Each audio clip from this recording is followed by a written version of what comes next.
सबसे पहले ये ट्वीट देखें, should Pakistan recall Babar Azam to the T20I team. अगला ट्वीट देखें, Pakistan cricket team is zero and nothing without Babar and Rizwan.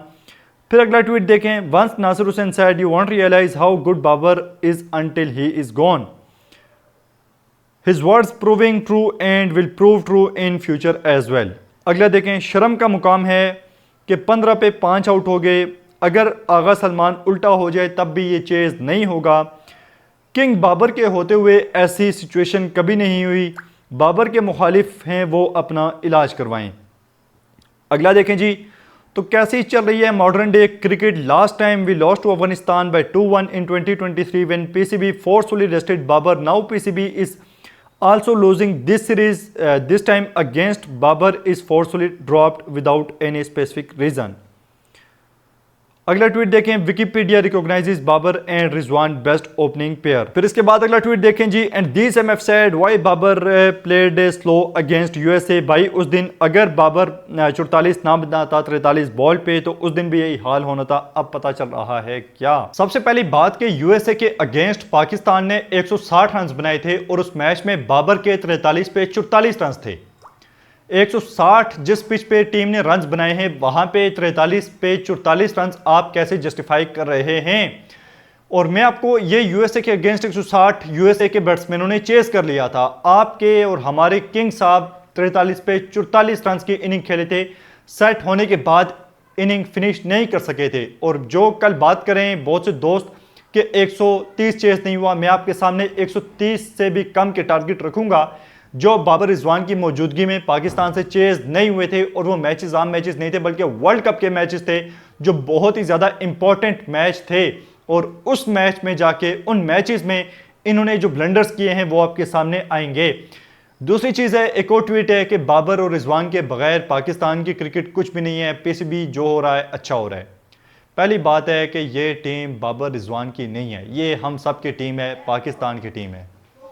और अगर इसका नतीजा गंदा आता है तो हमें सोचना पड़ेगा और इस पे बेहतरी की क्या गुंजाइश है उसके बारे में हमें फैसले करने पड़ेंगे या सोचना पड़ेगा। लेकिन यह कह देना कि बाबर रिजवान के बगैर टीम कुछ नहीं है, इनसे पहले भी बहुत कुछ अच्छा था, बहुत कुछ बुरा था, बहुत सी चीज़ें बेहतर हो सकती थी बाबर की मौजूदगी में, रिजवान की मौजूदगी में। अब भी चीज़ें बेहतर हो सकती हैं और उनको हमें बेहतर करना चाहिए। जहाँ तक बात है कि क्या बाबर रिजवान को वापस टीम में लेना चाहिए, तो T20I में साफ ना है, क्योंकि ओडीआई में बेशक बाबर जैसा बैट्समैन पाकिस्तान के पास कोई नहीं है, बहुत अच्छा टेक्निकली स्ट्रॉन्ग बैट्समैन है और उस जैसा बैट्समैन पाकिस्तान के पास बेशक नहीं है। लेकिन T20 में अगर आप फिर उसकी तरफ जाएंगे तो ये फिर वही है कि चले हुए कारतूस इस्तेमाल करने वाली बात है। जैसे हम तनकीद कर रहे थे नवाज पे कि उसे किस बेस पे शामिल किया गया है, आप फिर से 5-6 साल पीछे चले जाएंगे। एक और चीज़ कि रिजवान और जहाँ तक बाबर की बात है, बाबर पे तनकीद इसलिए होती है कि बाबर ने एक लंबे टाइम तक पाकिस्तान टीम की कप्तानी भी की है। और यहाँ पे हमारा सबसे बड़ा जो सवाल है कि बाबर आजम टीम को कहाँ लेकर गए हैं और क्या बेहतरी लाई है। पाकिस्तान की जो टीम है बाबर की मौजूदगी में दिन ब दिन उसका डाउनफॉल ही रहा है, टीम बेहतरी की तरफ नहीं गई। और जहाँ तक बात है अब बाबर आजम और रिजवान की मौजूदगी में हम कौन से मैचेस हारे हैं, मैं आपके सामने सिर्फ 3 मैच रखूंगा, बाकी आप स्टैट्स जाके निकाल लें गूगल से, बहुत से मैचेस आपको और भी मिल जाएंगे। सबसे पहले आप देख लें इंडिया वाला मैच T20 वर्ल्ड कप का, जहां पे 120 पे 120 हमें चेस करना था। बाबर ने 13 रन बनाए और रिजवान जिस तरह से आउट हुआ था हम सबको याद है, बुमराह के अगेंस्ट जितनी गैर जिम्मेदारी का उसने मुजाहरा किया था हीरो बनने के लिए, तो 120 पे 120 चेस नहीं हुआ। दूसरी चीज़, हम वर्सेस जिम्बाब्वे 2022 का T20 वर्ल्ड कप टारगेट था 131 का, पाकिस्तान ये मैच हार गया था, बाबर ने रन्स बनाए थे 4 रन्स। फिर अगले मैच पे आप आ जाएं 2021 का वर्सेस जिम्बाब्वे, टारगेट था पाकिस्तान को 119 रन्स का वर्सेस जिम्बाब्वे, बाबर ने रन्स बनाए थे 4 और पाकिस्तान ये मैच भी हार गया था। अब जहाँ तक बात है कल वाले मैचेस की वर्सेस बांग्लादेश, तो मैं आपको कोई भी मैं इस चीज़ को डिफेंड नहीं कर रहा कि पाकिस्तान मैच क्यों हारा या हार की कोई वजह नहीं है, पाकिस्तान ने गंदा खेल पेश किया है। लेकिन ये बांग्लादेश की टीम इससे पहले इन ग्राउंड्स में ऑस्ट्रेलिया को हरा चुकी है, न्यूजीलैंड को हरा चुकी है, ऑस्ट्रेलिया को 4-1 से, न्यूजीलैंड को 2-1 से, जिम्बाब्वे को 4-1 से, और ओडीआई में बांग्लादेश की टीम इंडिया को भी 2-1 से हरा चुकी है अपने होम ग्राउंड पे। यानी कि ऑस्ट्रेलिया को 4-1 से टी20 में।